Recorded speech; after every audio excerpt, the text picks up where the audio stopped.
Hey dear learners, welcome back to e-learning platform of GS College of Commerce, Vedha. This lecture is for the subject Advanced Statistics for class BCom 6th semester. In today's lecture, we are going to deal with the correlation analysis, and it's going to be the last lecture of this chapter. In this chapter, we have seen the theory of correlation analysis, we have understood the concept of correlation analysis, then we have seen the different methods of calculation of coefficient of correlation, that is Karl Pearson's coefficient of correlation and the rank correlation. Rank correlation is also known as Spearman's rank correlation. So this way we have seen this two methodologies and we have seen the different types of problem under this two methods. In today's lecture, we are going to deal with some short problems, okay? After that, we are going to be done with this chapter. So, let's start with the significance of correlation. On previous lectures as well, I have told you that probable error is a measure which helps us to determine the significance of correlation, okay? So, how does it help? How do we use it? So, here, if the value of coefficient of correlation is greater than 6 times of probable error, so it would be said that coefficient of correlation is a significant one. And if the value of R, that is value of coefficient of correlation, is less than that of 6 times of probable error, so it would be said that the coefficient of correlation is insignificant, okay? So now we have been given data and we have to find out whether this correlation is significant or insignificant. So what is the data? We have been given the value of R, we have been given the value of PE. So for significant, for correlation to be significant, what is needed? R should be greater than 6 times of probable error. So what is the value of R? R is 0.82. Okay, R is equals to 0.82. Okay, 0.82. And when we are going to do 6 times of probable error, what is the probable error? 0.07. Okay, so 6 times of 0.07, so it comes to 0.42. 0.42.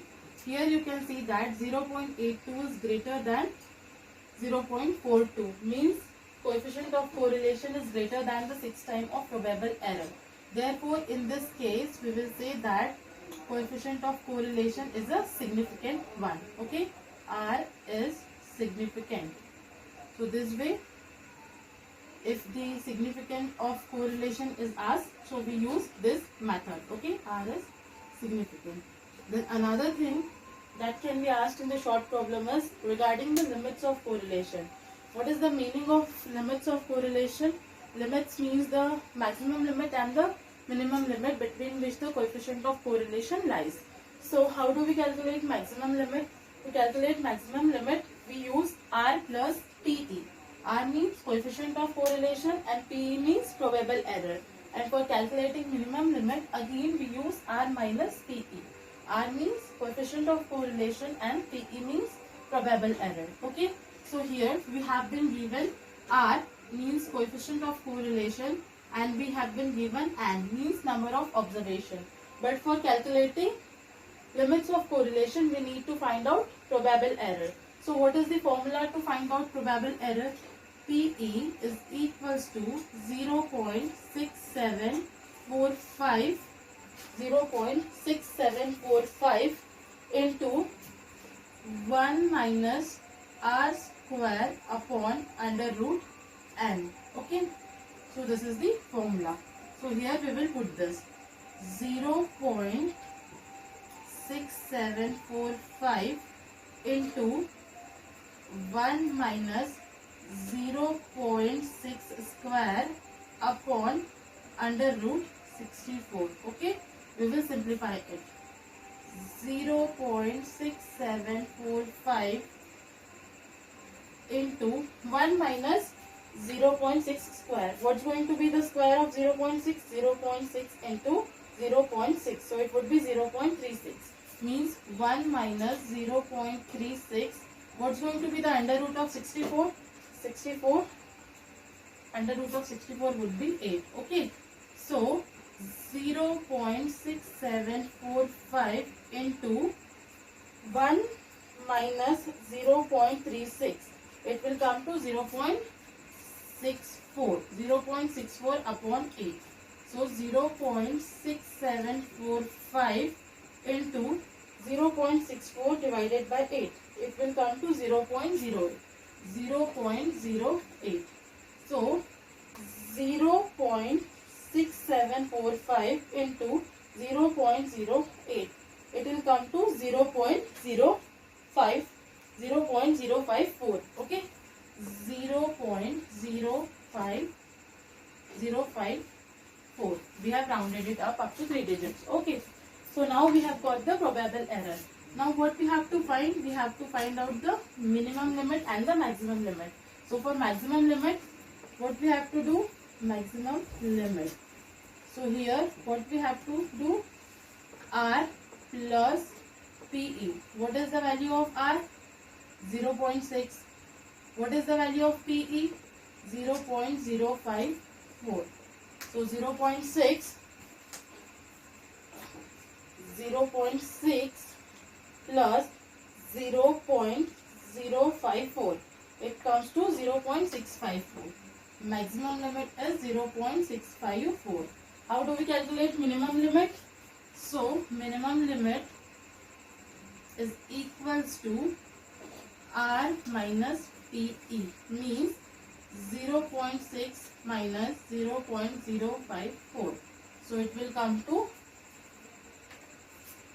0.6 minus 0.054. It comes to 0.546. 0.546. So this way we have calculated the maximum limit and minimum limit. Okay, when the coefficient of correlation and the number of observation has been given. Now what is the next thing that we have to learn? Now we have to learn when the maximum limit and the minimum limit of coefficient of correlation is given in the problem. In that case, how are we going to calculate coefficient of correlation? So the formula in this case, when the maximum limit and minimum limit would be given, would be R is equals to maximum limit plus minimum limit divided by 2. So what is the maximum limit? 0.861. What is the minimum limit? 0.739 divided by 2. So 0.861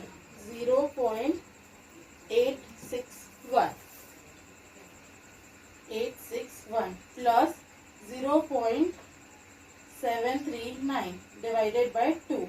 It comes to 0.8. Okay, so here the R is equals to 0.8. Okay, so this way we have seen how the coefficient of correlation is calculated when the maximum limit and the minimum limit is given in the problem. Now what is the next thing that we have to deal with? Here we have to deal with the data whereby the standard deviation of X and standard deviation of Y series has been given. Okay. Generally for calculating coefficient of correlation, what we need summation dx dy, then we need summation dx whole square, okay, summation dy whole square, and all these things we need. But when the standard deviation is given in the problem and we have been asked to calculate the coefficient of correlation, so what's going to be the formula? So in this case, formula would be R is equals to summation dx dy upon n into summation of X series, that is summation X, standard deviation of X series into standard deviation of Y series. Okay.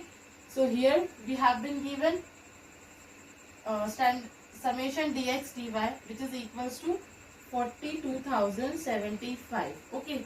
Then value of n 450. Standard deviation of X 12. Standard deviation of Y 16. This way we have put up the values in the formula.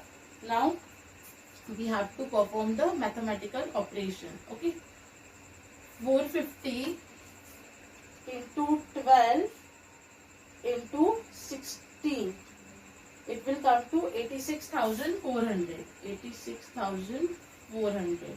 So in this case, R would be equals to 42,075 divided by 86,400. It would be 0.4869. So we will consider up to 2 digits. So R is equals to 0.49. Okay.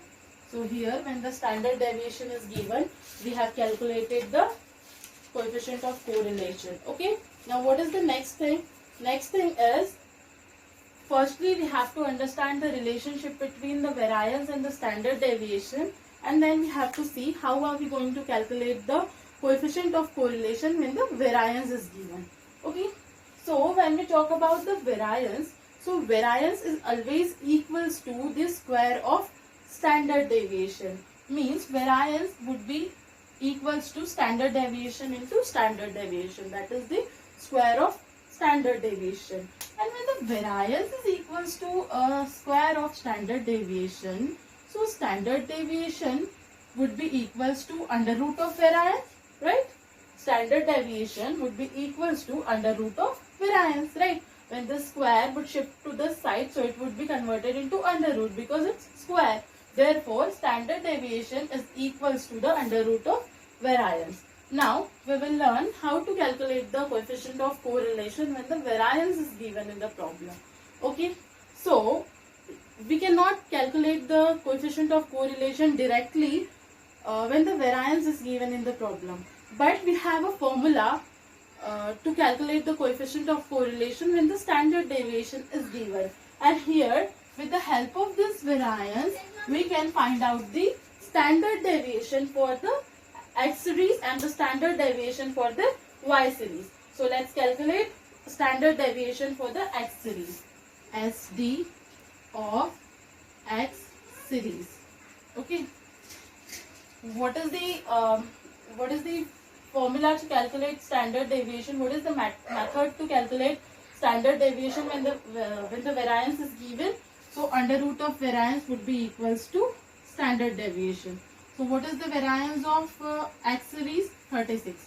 So under root 36 would be equals to standard deviation of X series. Under root 36 would be equals to 6. Okay. So standard deviation of X series has come to 6. Now we have to calculate standard deviation of Y series. Okay. What is the way to calculate the standard deviation when the variance is given? So standard deviation would be equals to under root variance. What is the variance for the Y series? 64. So under root 64. Under root 64 would be equals to 8. Okay. So standard deviation of Y series has come to 8. Now we have got the standard deviation. Now we have a formula to calculate the coefficient of correlation when we have standard deviation. Okay.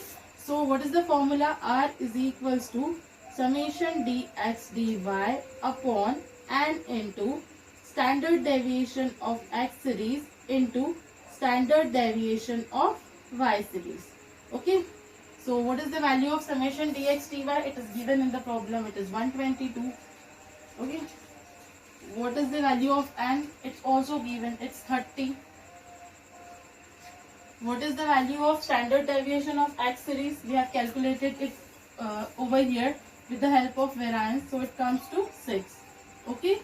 Then what is the value of standard deviation of Y series? It's 8. We have calculated it with the variance given for Y series.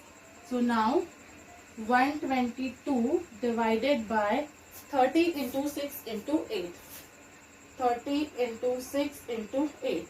So it comes to 1440. 120 divided by 1440 equals to 122 divided by 1440 equals to 0.0847. Okay.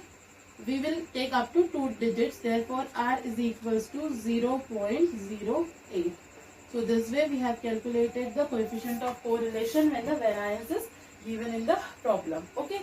So this way we have seen some short problems and the formula to calculate the different values in this lecture.